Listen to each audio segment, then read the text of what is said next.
내 하나님 여호와께서 돌보시는 땅이라 연초부터 연말까지 내 하나님 여호와의 눈이 항상 그 위에 있느니라. 아멘. 네, 신명기 11장 12절의 말씀입니다. 네, 여러분들의 2024년의 그 삶 속에 항상 하나님의 그 눈이 연초부터 연말까지 함께 있기를 소망합니다. 그래서 여러분들의 삶에 하나님의 축복이 넘치고 기쁨이 넘치고 평안이 넘치고 이제 눈물이 아니라 기쁨으로 여러분들의 삶에 그러한 가치와 삶의 그런 모습이 달라지기를 주님의 이름으로 간절히 축원합니다. 성경의 핵심이 무엇일까요? 다시 말하면 성경이 우리에게 말해주고자 하는 그 메시지가 무엇이라고 생각하십니까? 아마 각자 이 성경을 보는 관점에 따라서 다를 것 같습니다. 예전에는 성경은 예수님에 대해서 전하는 것이라고 이야기하기도 했고요. 또 성경은 하나님의 사랑을 우리에게 전해주기 위한 책이다라고도 이야기를 했습니다. 근데 최근에 많은 학자들과 많은 목회자들이 한 마음으로 이야기하는 것은 하나님 나라를 세우기 위한 하나님이 주신 책이라고 이야기를 많이 합니다. 물론 그것에는 하나님도 들어있고 예수님도 들어있고 하나님의 사랑을 다 포함해서 하나님 나라를 세우기 위해 이 성경책을 주셨다라고 말하는 것이죠. 저 또한 그렇게 생각합니다. 왜냐하면 창세기에서부터 요한계시록까지의 내용을 쭉 보게 되면은 하나님께서 우리에게 원하시는 것은 하나님의 그런 귀한 공동체, 하나님의 나라를 우리가 세우기를 바라신다는 것을 보여주기 때문이죠. 창세기를 보게 되면은 아담과 하와를 하나님이 만드셨고 온 세상을 창조하신 이후에 그것을 관리하고 다스리라고 명령하십니다. 그리고 아담과 하와는 모든 것을 하나님의 뜻과 하나님의 명령대로 살아가게 되죠. 그런데 그들이 하나님의 명령을 어기고 죄를 짓고 어디서 쫓겨납니까? 에덴 동산에서 쫓겨나게 됩니다. 이 에덴 동산이라고 하는 곳은 하나님께서 우리에게 보여주시고자 하는 하나님 나라의 가장 이상적인 모습을 우리에게 보여주고 있는 것이죠. 그러나 죄로 인해서 에덴 동산에서 쫓겨나게 되었고 하나님은 다시 하나님의 나라를 세우시고자 아브라함을 부르십니다. 그리고 아브라함을 통해서 시작된 그의 자손들이 이스라엘 백성들이 되었고 이제는 그들을 통해서 하나님의 나라를 어떻게 세우는가를 보여주기 시작합니다. 그래서 그들이 가나안 땅을 정복하고 그 땅에 정착해 살아가면서 하나님의 나라를 세우게 되는데 그 하나님의 나라를 세우는 핵심은 어디에 있는지 아십니까? 바로 하나님의 말씀을 듣고 순종하는 거에 있습니다. 하나님 나라는 이 공간적인 이야기라기보다는 하나님과의 이 관계를 이야기한다라고 볼 수가 있겠죠. 그래서 하나님 나라의 핵심은 하나님의 말씀을 우리가 순종하고 우리가 하나님의 말씀을 따라 살아갈 때 우리는 하나님의 나라가 될 수 있다라고 볼 수 있습니다. 그래서 가데스 바네아라고 하는 곳에서 이 가나안 땅을 들어가기 이전에 정탐꾼을 보냅니다. 12명을 보내게 됐는데 그들이 부정적인 이야기를 해서 우리는 절대 그 땅을 들어갈 수 없다. 우리는 그들에게 있어서 메뚜기와 같은 그런 존재다라고 이야기를 할 때에 그것에 동조했던 이 출애굽 1세대들은 가나안 땅을 들어갈 수가 없게 되었고 결국 광야의 2세대들만 이 가나안 땅을 정복하고 정착하게 됩니다. 그리고 모세가 이 가나안 땅에 들어가기 전에 이 요단강을 건너면 가나안 땅으로 들어가는 것인데 이 요단강을 건너기 전에 이 모압이라고 하는 땅에서 하나님의 율법에 대해서 다시 한번 이야기를 하게 됩니다. 율법은 하나님의 백성들로서 반드시 지켜야 되는 법인 것이죠. 나라가 있다면 그 나라를 뒷받침하는 법이 있는데 이 법은 하나님께서 주신 법, 그래서 하나님이 주신 이 법을 따라 살아갈 때에 하나님의 나라를 세울 수 있는 것입니다. 그래서 이스라엘 백성들이 애굽, 지금으로 말하면 이 이집트에서 애굽에서 나와서 새로운 땅에 가니까 그 새로운 땅에 걸맞는 법이 필요하고 새로운 나라에 대한 법이 필요하기 때문에 하나님은 하나님의 율법을 이스라엘 백성들에게 주셨고, 이스라엘 백성들은 다른 법이 아니라 하나님이 주신 율법을 지키는 백성이 되어야만 했습니다. 이때 당시에 다른 법들도 있었습니다. 우리가 흔히 잘 알고 있는 함무라비 법전이라던가 히타이트 그런 법전, 이러한 법전들도 이때 당시에 이미 존재했지만 그러한 법을 따르는 것이 아니라 하나님이 그들에게 주신 하나님의 율법을 따르는 것이 하나님의 나라를 이루어 나가는 그의 백성들이 해야 될 일인 것이죠. 그래서 모세가 하나님이 주신 이 율법을 받고 나서 이제 이 모압이라고 하는 땅에 그들이 정착해서 잠깐 머물면서 하나님의 율법을 어떻게 지켜야 되는가를 좀 풀어서 설명하게 됩니다. 이러한 상황에서는 이 법을 이렇게 지켜야 되고 하는 것을 풀어서 설명하게 되는데, 바로 이러한 내용이 담긴 책이 신명기라고 하는 책이에요. 우리가 방금 읽었던 이 신명기의 이 뒷부분의 내용들을 보게 되면은 하나님이 주신 율법을 모세가 좀 더 쉽게 실생활에 적용할 수 있는 법들로 다시 이야기를 합니다. 그래서 신명기의 뜻은 다시 이 율법을 이야기하는 책이라고 하는 의미를 가지고 있습니다. 또 신자, 또 명령할 명자를 써서 하나님이 명령한 것을 다시 언급하는 이 책이 바로 이 신명기라고 하는 책입니다. 그래서 신명기는 아주 이 하나님 나라를 이루는 데 있어서 중요한 책의 위치를 갖고 있어요. 이 신명기의 내용을 기초로 해서 하나님의 나라가 이스라엘이 세워지게 됩니다.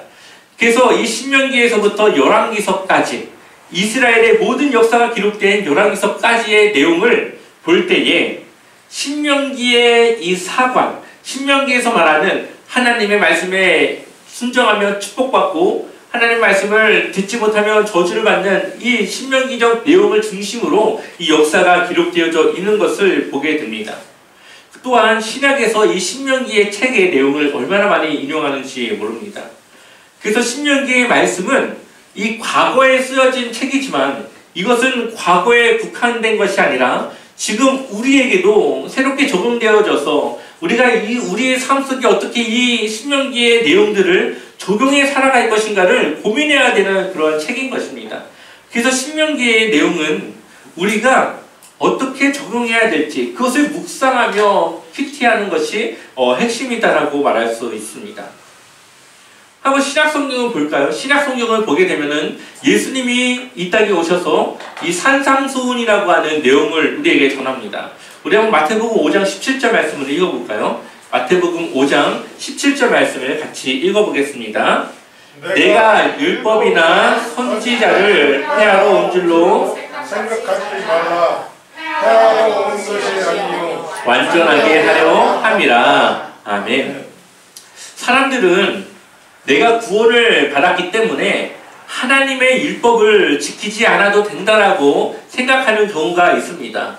왜냐하면은 율법을 우리가 지킴으로 구원받는 것이 아니라 하나님의 이 예수님을 믿는 믿음으로 구원받는다라고 생각하기 때문에 율법을 좀 중요하게 생각하지 않는 것이죠. 근데 예수님은 이 산상수훈의 말씀을 통해서 율법을 폐하러 온 것이 아니라 없애러 오는 것이 아니라 뭐 하려고요? 완전하게 하기 위해서 왔다라고 말씀하십니다. 그러니 우리는 이 구약의 율법의 말씀을 다 지키진 않더라도 그래도 우리가 지켜야 될 율법의 말씀들이 있다는 것을 기억하여서 그 말씀을 지키며 살아가야 합니다. 이 산상수훈의 내용을 보게 되면은 이러한 내용이 있죠. 오른밤을 맞으면 어떻게 하라고요? 왼밤도 돌리라고요. 왼밤도 맞을 준비를 하고 돌리라고 하는 말씀이 있습니다. 또한 나에게 겉옷을 달라고 하는 자에게 무엇까지 내어주라고요? 속옷까지도 내어주라고요. 원래 이 구약의 율법에 하면은 내 겉옷을 빼앗아 간 자에게는 내가 그 사람의 겉옷을 빼앗는 것이 구약의 율법이지만 예수님이 완성하신 이 율법은 내 겉옷을 빼앗아 간 자가 있다면은 내 속옷까지 내어줄 준비를 해라. 그런 마음을 가져라. 누군가 내 뺨을 때리면은 구약에서는 나도 그 사람의 뺨을 때리는 것이 하나님의 율법이라고 한다면 예수님이 완성하신 율법은 내가 오른쪽 뺨을 맞으면은 왼뺨까지 맞을 준비하고 그냥 그렇게 해라 라고 이야기를 합니다. 이 율법의 핵심에는 어디에 있을까요?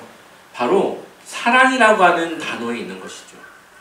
내가 그 사람을 사랑하기 때문에, 상대방을 내가 사랑하기 때문에 그 사람에게 똑같은 폭력을 휘두르는 것이 아니라 그 사람을 내가 포용하고 그 사람을 내가 덮어주는 그 사랑이 바로 율법을 완전하게 한다라는 것입니다. 그래서 하나님을 사랑해야 되고 내 이웃을 내 몸과 같이 사랑하라고 우리에게 말씀하십니다. 그렇기 때문에 이러한 것들을 조합해 볼 때 하나님의 나라를 세우는 이 방법은 바로 예수님께서 우리에게 보여주신 그 사랑을 내가 실천하고 전할 때에 하나님의 나라를 세울 수 있는 방법과 그러한 수단이 된다라고 하는 것입니다. 결국은 우리가 하나님의 은혜를 깨닫지 못하게 된다면 우리는 하나님의 나라를 세울 수가 없습니다. 왜냐하면 그 사랑을 실천할 수 없기 때문이죠. 그래서 우리는 이 구원이라고 하는 것을 잘 생각해야 됩니다. 구원은 누구의 믿음으로 구원을 받습니까? 내 믿음으로 구원을 받아요. 내가 예수님을 믿어야 내가 구원을 받습니다. 저희 아버지가 목사님이신데 저희 아버지가 목사님이라고 해서 저희 아버지의 믿음으로 내가 구원받지 못합니다. 아무리 저희 아버지가 신앙이 좋은 목사님이라고 해도 제가 예수님을 믿는 믿음이 없으면 저는 구원 못 받는 겁니다. 마찬가지로 우리가 구원을 받기 위해서는 개인의 믿음의 이 표현, 개인의 믿음이 반드시 있어야지만 구원을 받을 수가 있는 것이죠. 그렇다면 구원받은 성도의 믿음의 삶은 어떠해야 될까요? 많은 사람들이 개인의 그 구원을 개인적으로 살아갑니다. 하지만 성경에서 우리에게 보여주는 구원의 삶은, 믿음의 삶은 공동체적이어야 합니다. 믿음은 내 개인의 믿음으로 구원을 받지만 구원받은 믿음의 삶은 하나님의 나라를 이루어 나가는 공동체의 믿음이 되어져야 한다는 것이죠. 그렇기 때문에 하나님의 나라라고 하는 것은 이 공간적이라기보다는 관계적이라고 말할 수 있습니다. 내가 하나님의 말씀에 순종하는 하나님과의 관계를 가졌을 때 하나님의 나라가 될 수가 있고, 또한 하나님의 그 명령을 따라 이웃을 사랑하고 이웃을 섬기고 함께 이 공동체를, 하나님의 사랑을 나누는 공동체를 세워나갈 때에 이 교회가, 여러분의 가정이, 여러분들과 함께하는 많은 이 공동체와 연합들이 하나님의 나라로 세워질 수 있는 것입니다.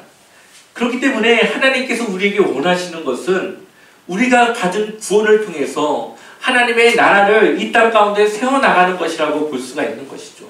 그것을 위해서 창세기에서부터 요한계시록까지의 내용을 우리에게 전해주시면서 우리가 받은 구원을 통해서 그렇게 하나님의 나라를 세워나가는 삶으로 살아가기를 우리에게 원하시는 그 핵심을 가지고 우리에게 이 말씀을 주었다라고 볼 수 있는 겁니다.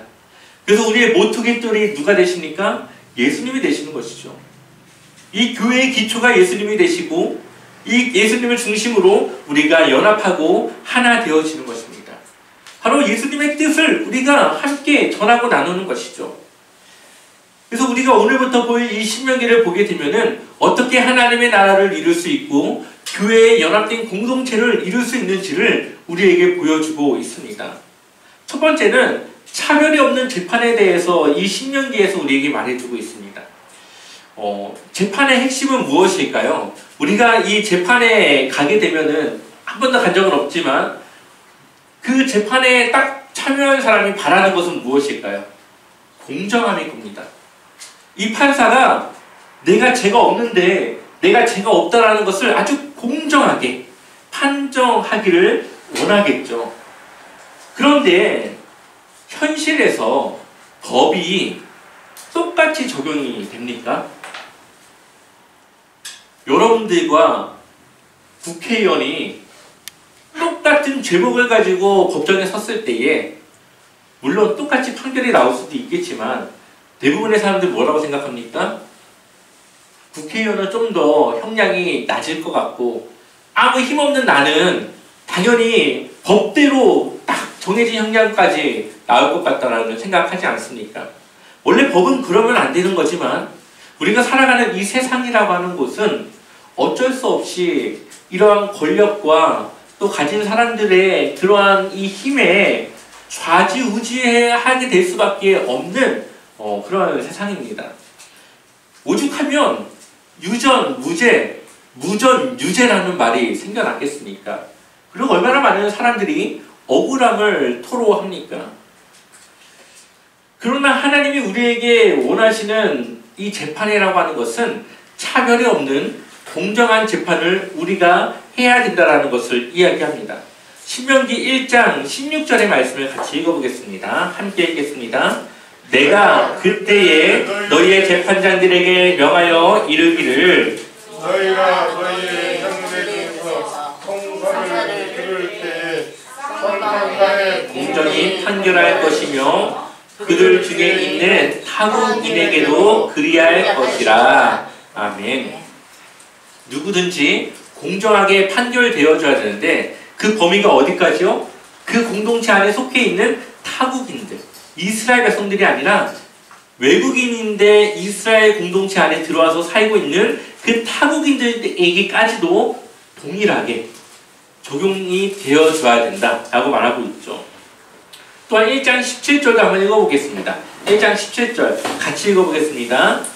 재판은 하나님께 속한 것인즉 너희는 재판할 때에 외모를 보지 말고 귀천을 차별 없이 듣고 사람의 낯을 두려워하지 말 것이며 스스로 결단하기 어려운 일이 있거든 내게로 돌리라. 내가 들으리라 하였고. 아멘. 이것은 모세가 이스라엘 공동체를 이끌고 나와서 맨 처음에 재판장들을 세울 때 100부장, 50부장 이렇게 세울 때 했던 이야기입니다. 외모를 보지 말고 귀천을 차별 없이. 그러니까는 부자와 가난한 자가 차별받지 말고 또 외모, 우리가 막 좋은 옷을 입은 사람과 그렇지 못한 사람, 또 조금 더 멋있게 보이는 그런 사람과 좀 별 볼 일 없이 보이는 그런 사람들의 그런 외모에 이 판결이 왔다 갔다 해서는 안 된다라고 이야기를 하는 것이죠. 하나님 나라는 이 재판의 공정함, 누구도 억울함이 없는 그러한 나라를 세워나가는 것입니다. 이것이 하나님이 우리에게 바라시는 것이고 또한 하나님의 이 공동체 안에서 반드시 이루어져야 되는 일이라는 것을 우리에게 말씀하고 있죠. 두 번째로는 하나님은 우리를 그 목적한 곳까지 어떻게든 인도해 가시는 하나님이라는 것을 보여주십니다. 이스라엘 백성들이 가나안 땅에 들어가는 것을 첫 번째는 실패했습니다. 정탐꾼을 보냈지만 그 정탐꾼들이 도저히 이거는 우리가 들어갈 수 없는 땅이라고 하는 믿음이 없는 고백 때문에 그들은 이 가나안 땅에 들어가지 못하게 됩니다. 그래서 이스라엘 백성들이 어떻게 되죠? 40년 동안 이 광야라고 하는 곳을 뺑뺑 돌게 됩니다. 하나님은 그들이 갈 수 없다라고 이야기해서 그들이 포기할 때에 그래? 못 간단 말이지? 그래 너 가지 마. 그냥 포기해. 하고 끝내버리시는 것이 아니라 그래도 하나님은 그 다음 계획, 플랜 B의 계획을 세우셔서 그래? 그럼 내가 너희가 나를 믿게 해줄게.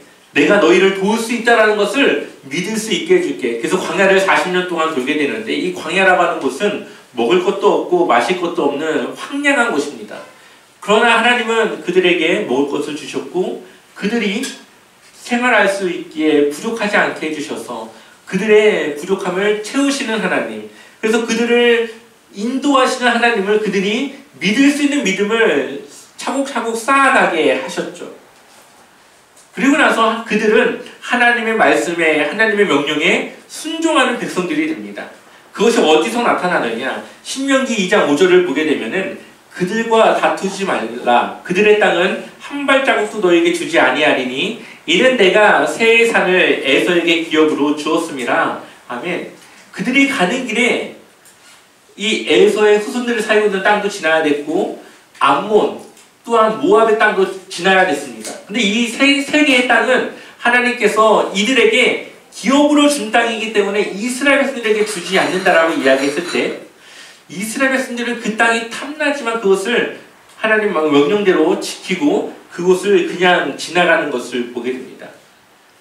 이들이 하나님의 명령을 따라 순종하기 시작했다는 것이죠. 뿐만 아니라 그들의 길을 막는 이방 민족과 싸울 때에 하나님이 이스라엘과 함께 하신다는 것을 보여주십니다. 신명기 2장 25절 말씀 같이 읽어볼까요?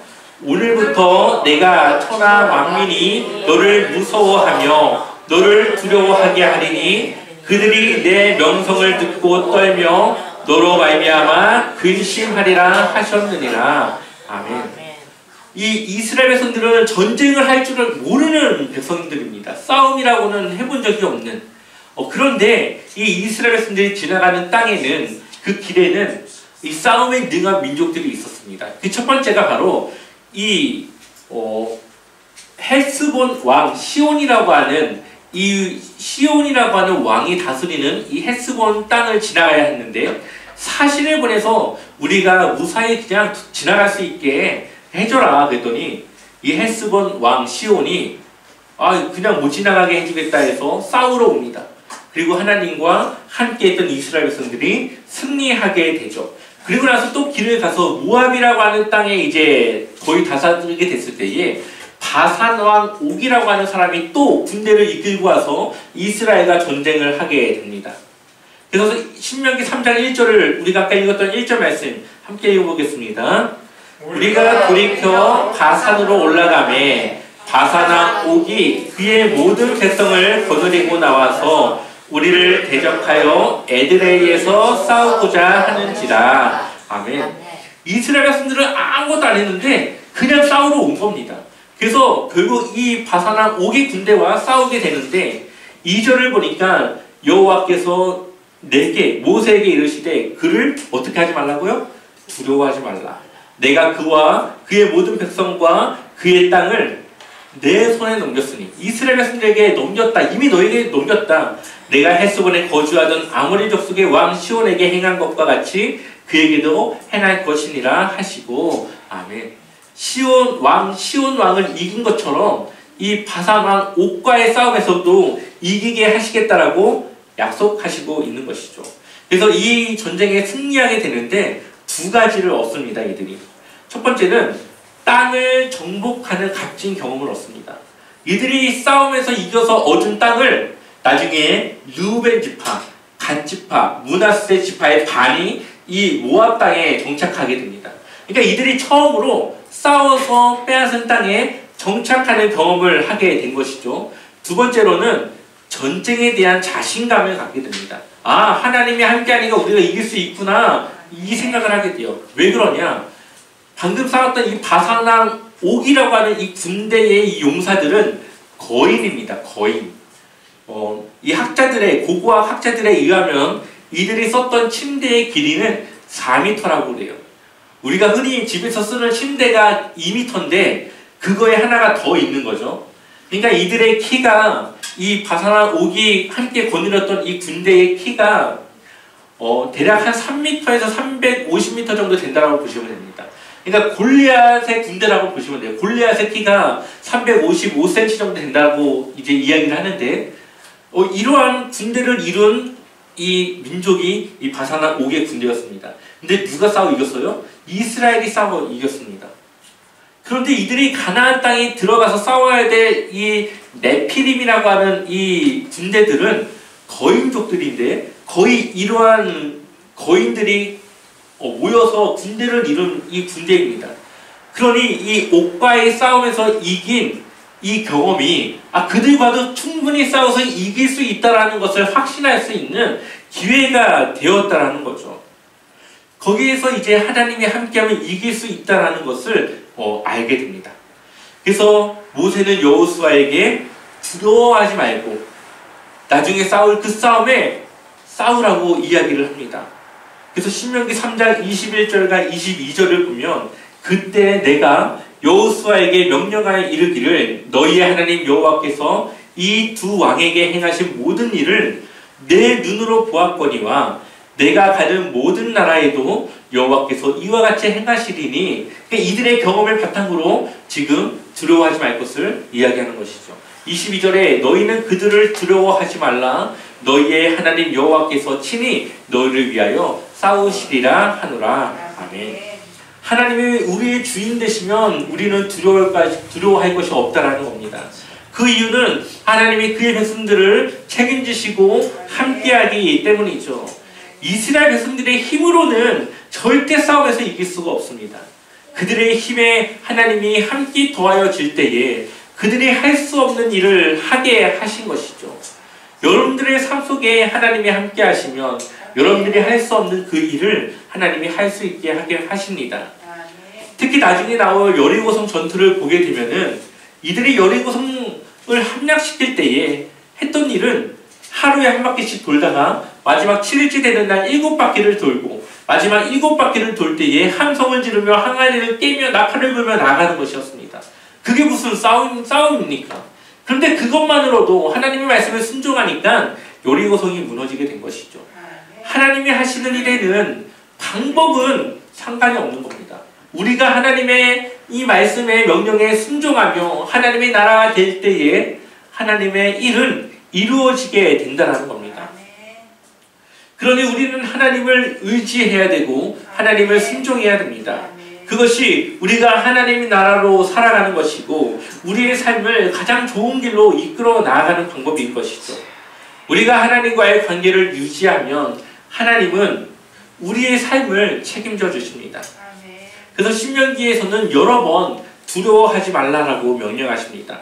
신명기 1장 21절과 29절을 읽어볼까요? 같이 읽어보겠습니다.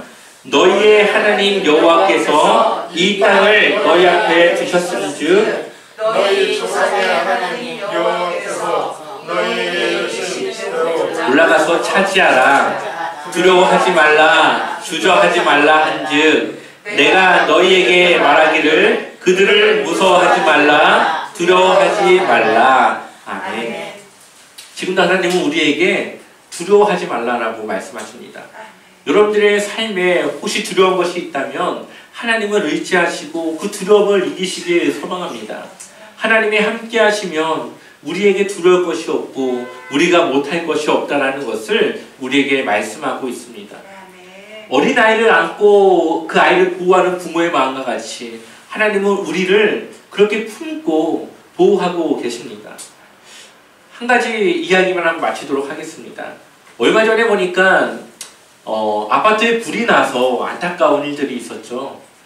부모가 아이들을 살리기 위해서 한 아이는 재활용 포대 위로 던지기도 했고 또 한 아이는 아빠가 품으로 안고 이 아파트 밖으로 창밖으로 뛰어내리기도 했습니다. 3층에서부터 시작된 불이 번져서 10층까지 불이 불길이 치솟아 올랐고 4층에 살던 이 부부는 두 자녀를 살리기 위해서 각자가 몸을 날렸습니다. 다행히 재활용 포대로 던진 이 아이는 살았고 이 엄마도 조금의 이 상처는 입었지만 생명에 지장이 없었습니다. 근데 이 0세대 나이, 이제 막 태어난 지 얼마 되지 않은 이 아이를 이 아빠가 품고 창밖으로 이제 뛰어내렸는데 아이는 다행히 살았지만 이 아빠는 결국 생명을 잃고 말았습니다. 이 아이가 얼마나 소중했으면 자신의 이 생명을 던져 이 아이를 살렸겠습니까? 참으로 마음이 아프고 너무나도 참 참혹한 그러한 현장이었을 겁니다. 이 아빠가 얼마나 무서웠을까요? 자신의 이 생명을 걸어야 된다는 이 상황 속에서 할 수 없는 결단, 방법은 창밖으로 뛰어내리는 것이었는데 이 아빠가 얼마나 무서웠겠습니까? 하지만 자신의 생명보다 이 아이를 살리는 것이 더 먼저라고 생각했기 때문에 거침없이 4층에서 밖으로 몸을 날렸을 겁니다. 그리고 그 아버지의 바람대로 이 아이는 살았죠. 이 아이의 아버지는 한 가지 생각밖에 없었을 겁니다. 이 아이를 살려야 된다. 이 아이는 반드시 살아야 된다. 그래서 그 아버지는 어떻게든 그 품에서 그 아이를 품고 뛰어내렸습니다. 근데 하나님은 우리에게 동일하게 말씀하십니다. 내가 너희를 안고 있다. 내가 너희를 안고 보호하고 있다라고 말하고 있죠.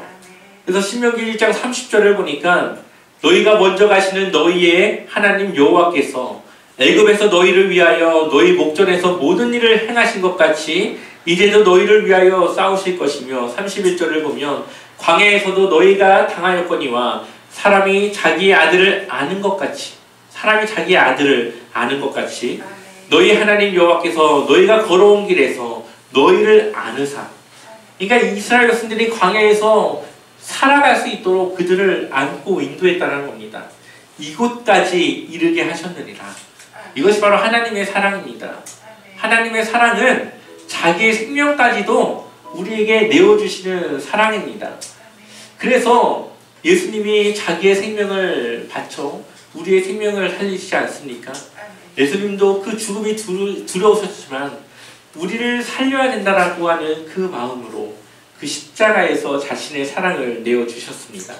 이것이 바로 하나님의 사랑이고 그 사랑을 우리가 깨달을 때에 우리는 그 사랑을 전할 수 있는 것입니다. 여러분들 안에 그 하나님의 사랑이 있길 소망합니다.